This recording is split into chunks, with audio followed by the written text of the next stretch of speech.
Hi, happy Valentine's Day. Meet the love of somebody's life, the Krusty Diamond. And we're going to talk about that today on our Valentine's edition. Hi, I'm Travis. I work here at Paul Component, and welcome to our Valentine's Day edition of our newsletter. Today I'm going to talk about this cool bike that I made, or that I designed in my head and had other people make. It's a very special bike for me because there are a lot of things about it that are really important to me and kind of sentimental to me. So it's a very special bike to me, and I've already been riding it for quite a while and crashed it probably 3 times, and I'm having a blast riding around the trails here in Chico. So it's everything I could have dreamed of and more. So let me tell you about it. This is a Falconer bike. It was made by Cameron Falconer, and I was at his house up in Quincy, up in beautiful area around Quincy. And I was kind of wandering around his property and looking at all the cool bikes that he has there. There's some really cool kind of historic bikes in the yard, in the garage, in the living room. Some really neat historic bikes, and I kind of started thinking, man, I want a cool bike made by Cameron that has elements of all these bikes that I think are so cool. So some of those inspirations were old school clunkers, and you can kind of see that pretty quickly in this dual top tube part. Pro Cruiser mountain bikes. He has one in his living room that's beautiful mint condition, and that has some neat design aesthetics to it that are very old school. He has an old rusty Cooks single speed mountain bike, clunkery giant BMX bike type of thing. A Mongoose Cost Cruiser, which this actually takes a lot of elements from the loop tail. The fork that goes past the dropouts and looks very motorcycle-y. So those were all kind of inspirations looking at those bikes and thinking, I want a loop tail, I want a double top tube, I want this real moto-y looking fork, but I also want to have as many Paul component parts on there as possible.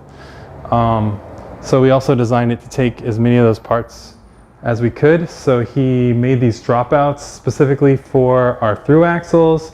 It's got our clamper disc brakes. It's got our hubs, which you can't see very well, but our disc brake hubs, our cranks, seat collar, seat post.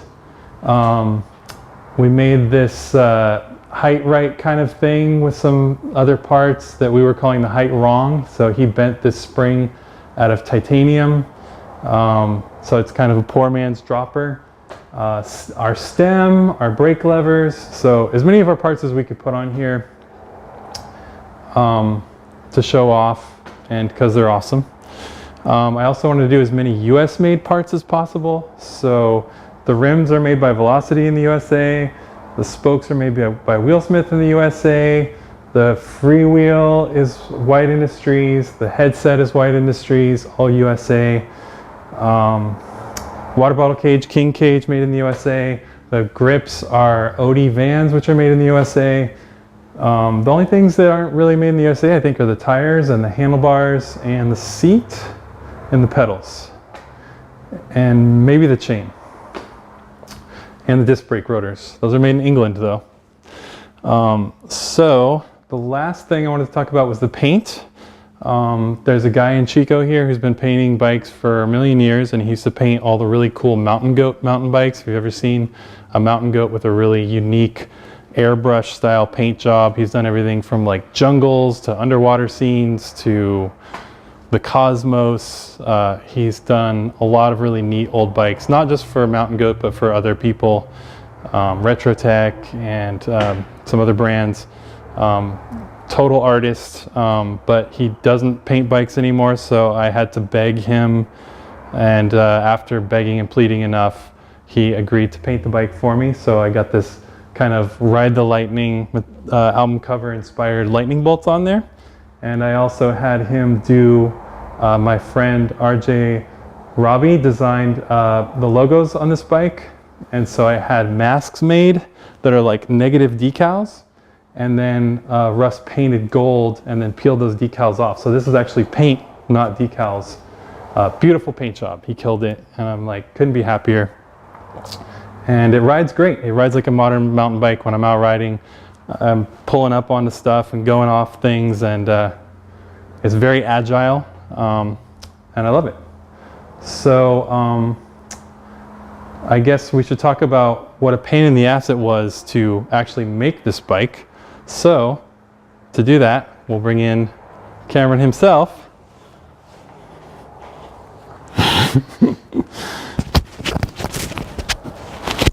That actually really goes good on you. Yeah, With the beard. I feel good about it. Howdy, I'm Cameron Falconer, owner of Falconer Cycles in Quincy, California, and I'm awkwardly wearing a beret. Gotta get this a little more sorted so I feel better about myself here. It's the Valentine's Day edition, and Travis is a dear friend, and we've known each other a long time, and I raced for teams that he ran for better part of a decade, if not longer. And he wanted this, and I said yes, and then I questioned my sanity any number of times through that process of actually making the damn thing. You know, that said, it was incredibly satisfying. It's for someone who I care deeply about, and also for being that I knew it was going to be a showpiece for Paul, who's also a dear friend. You know, bunch of warm fuzzy feelings about this bike. So, you know, Travis, being that he likes to talk things up, talks about how much of a pain in the ass it was. Well, it was. All right, fine. It was a pain in the ass. I made it a pain in the ass for myself because I wanted to do a couple details to make it pretty interesting, at least for me and the 6 other nerds that care about this shit. Particularly, I made the dropouts from scratch, both front and rear. I made them specifically to fit the Paul set and forget through axles exactly right, so there's no protrusion on the far side, all sorts of, you know, head scratching and nerdy things. I did all the back end tube bending came out of my shop. Curtis Inglis at Retrotech did the top tube for me because he has the bender for it. And a lot of thought was put into making this bike look like something from the 70s or early 80s and having it ride and function like a modern mountain bike, albeit one without a suspension fork. The bike is a pretty faithful aesthetic copy of a Cooks Brothers 26-inch cruiser, which is one of the iconic 26-inch BMX bikes of that era. And, you know, I made it harder than I needed to. I really sweated this detail to have the loop tail be pierced by the dropout, which I'm not going to sit here and claim that I'm the first person that did it, because some guy in France probably did it in the 40s, but I've never seen it. No one I know has ever seen it.